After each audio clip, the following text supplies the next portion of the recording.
গুরুদেব কৃপা বিন্দু দিয়া করহে আমারে তৃণাপেক্ষা অতিহীন। গুরুদেব আমায় তৃণের থেকেও হীন করে দাও। এখনো যে হৃদয় থেকে ক্রোধ যায় না গো,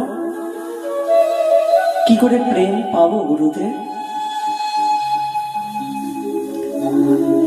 হৃদয় যদি ক্রোধে পরিপূর্ণ থাকে তবে প্রেম যে পাবো না গো। হৃদয় যদি সুন্দর না হয় তবে যে প্রেম লাভ করতে পারবো না গো। ও গুরুদেব, তাই আমায় তৃণের থেকেও হীন করে দাও না গো। তৃণ যেমন ঘাসের ওপর যেমন কেউ চরণ রাখলে ঘাস কোনো প্রতিবাদ করে না, ওই প্রকার করে দাও না গো।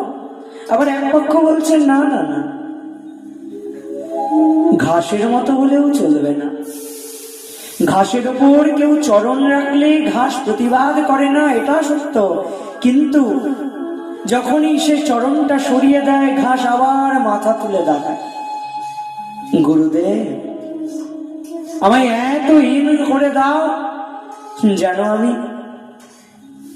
ওই ঘাস যেমন আবার পরবর্তীতে মাথাটাকে তুলে দাঁড়ায়, আমি যেন তখনও মাথাটিকে তুলতে না পারি, তখনও যেন মাথাটিকে নিচুই করে রাখি সব সময়ের জন্য, সদা সর্বদা যেন আমার এই মাথাটি নিচু হয়ে থাকে। গুরুদেব এই কৃপা করো না গো।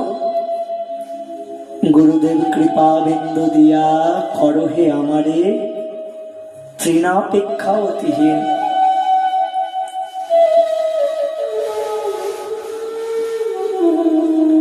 সকল সহনে বল দিয়া করো নিজ মানে স্পৃহাহীন। আমার কোনো অহংকার থাকবে না, সব অহংকার শূন্য হব।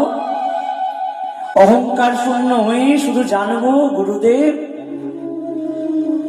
জীবের স্বরূপ হয় নিত্য কৃষ্ণ দাস। আমার একটাই স্বরূপ,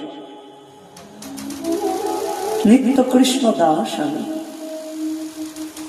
এই গর্বে এই অভিমান যেন করতে পারি, এই অহংকারে যেন অহংকারী হই, দাস হব দাস হব দাস হব, আর কোন অহংকার যেন না থাকে। গুরুদেব তুমি এমন কৃপা করো আমার যত অহংকার রয়েছে সব অহংকার গুলো যেন চূর্ণ বিচূর্ণ হয়ে যায়। কারণ যেখানে অহংকার সেখানে তো কৃপা পাওয়া যায় না, সেখানে তো প্রেম লাভ করা যায় না। আমি আমার গুরুদেবের মুখে শুনেছি, গুরুদেব বলেন এই কথাটি বারবার,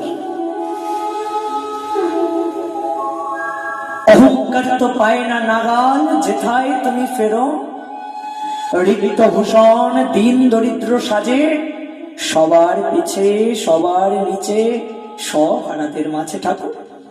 যেখানে যেখানে অহংকার সেখানে তো তুমি থাকো না, সেখানে তো তোমায় পাওয়া যায় না। তুমি কোথায় থাকো? যেখানে অহংকার নাই, যেখানে দিন, যেখানে দরিদ্র অবস্থান করে, সেখানে তুমি থাকো ঠাকুর। তাই আমায় কৃপা করো না গো। আমার যত অহংকার আছে সব অহংকার গুলোকে চূর্ণ বিচূর্ণ করে আমায় দিন করে দাও না গো। গুরুদেব দিন করে দাও না গো।